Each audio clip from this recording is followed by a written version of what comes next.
y'all, Josh here, and this is my review of Tim Burton's reimagining of Alice in Wonderland. To avoid any confusion, for people who do not know what this is not actually an adaptation of either Alice in Wonderland or Lewis Carroll's Alice in Wonderland or Through the Looking Glass. Instead, it is actually a sequel to all of those. And kind of odd in places in that it does repeat events, but the plot does explain that, so no spoilers further, but it does make sense. What this really is, though, is a mixture of Lewis Carroll mythology with well, at least what they're trying to make popular, coming-of-age fantasy story.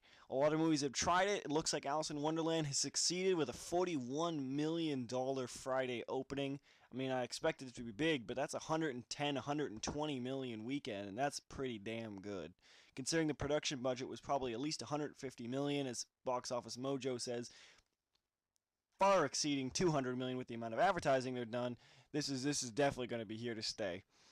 Now, how does Alice in Wonderland actually fare in the story department? I want to go into this a little and explore how it is an adaptation. It changes a lot of the characters, to say the least. The March Hare is about the same. Frankly, that's one of the few aspects I don't really like about this movie.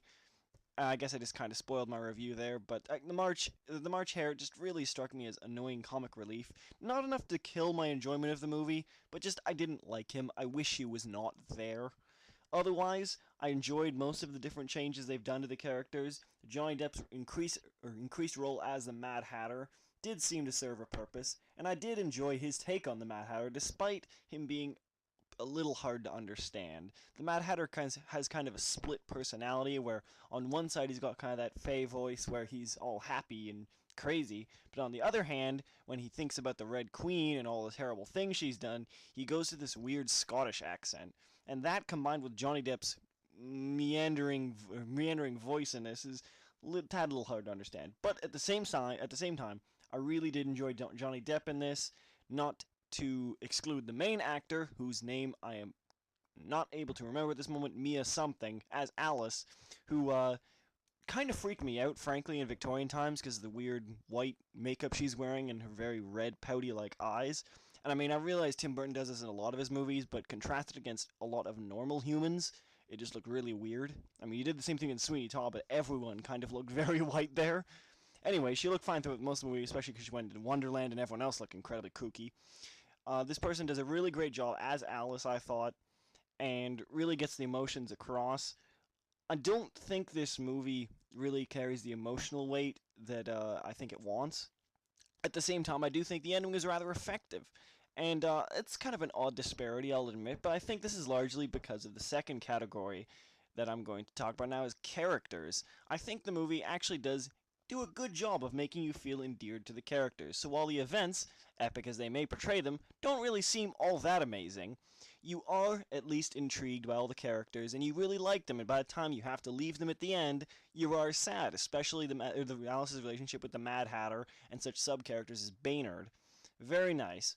Also, I gotta say, some of the supporting roles in this really steal the show. Not even the Mad Hatter, because he really is a main character in this, but more the Red Queen and the White Queen.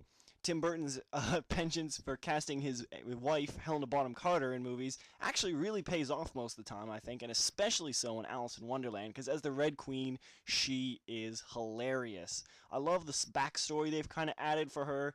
I love every scene she's in. She steals the show, and particularly the scene you're introduced to her in is just really, really funny, and it remains so throughout the film. She's very effective. Anne Hathaway as the White Queen first comes off as really kind of random.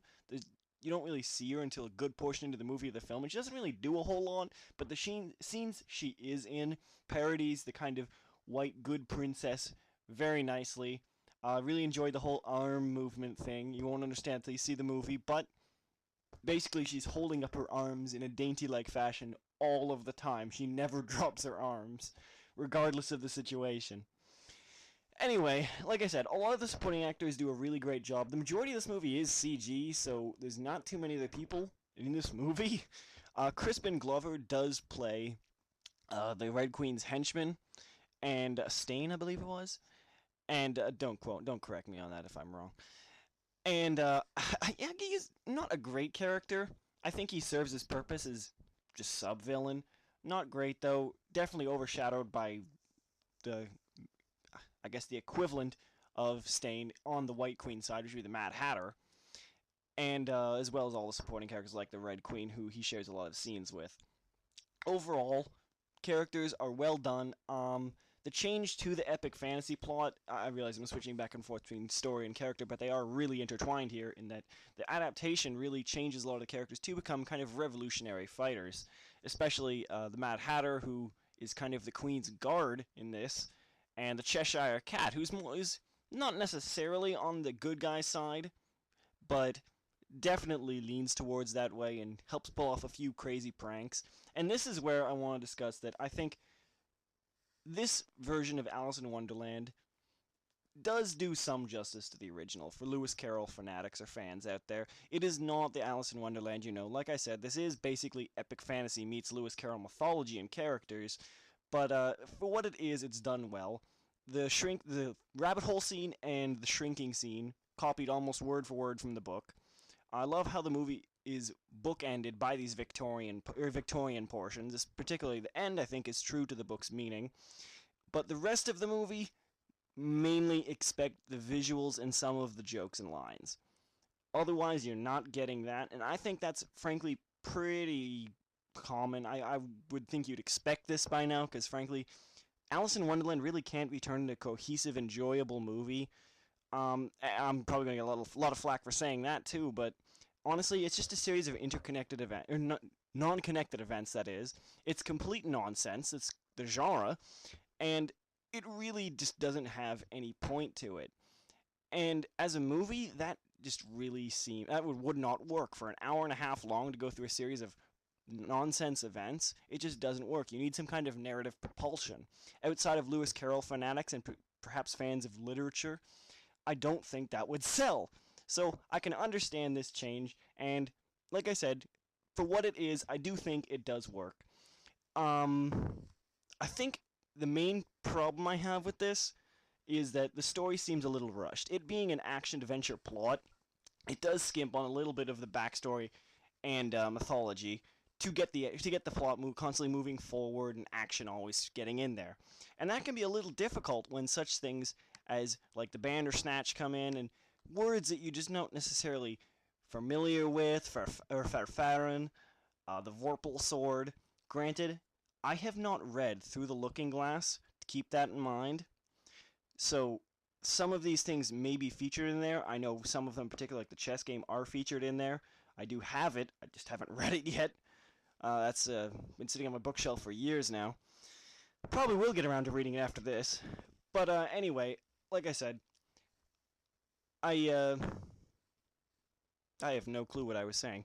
In short, Alice in Wonderland, really good movie. It's for what it is. That's what I was saying about the pacing. Yeah, despite this skimping on the backstory, it really does manage to immerse you in that world because of the effects. The effects are really luscious. Tim Burton's facial style really works well with Alice in Wonderland, I think, and particularly, even if you don't really love the movie, you cannot deny this is a sumptuous visual feast.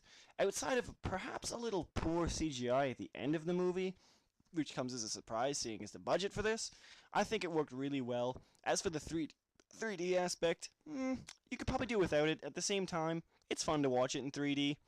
Oh no, it's not as obvious as you would think it would be from the commercials. But at the same time, it still does have those pokey moments that poke at the screen and things fly off just for no real reason. Overall, should you go see Alice in Wonderland? Yes, I think you should. I've done a lot of rambling here, I realize, but that's kind of the nature of the movie, I suppose, isn't it? It's quite nonsense, and with that, it is pretty fun. It's an action-adventure plot with Lewis Carroll mythology. It's the best way I can summarize it. If that sounds like an interesting take to you, go ahead and see this. If you're a Johnny Depp fan or Tim Burton fan, go see this. The only reason I think you wouldn't want to see this is if you don't like fantasy. Otherwise, check it out. Give it a little more money.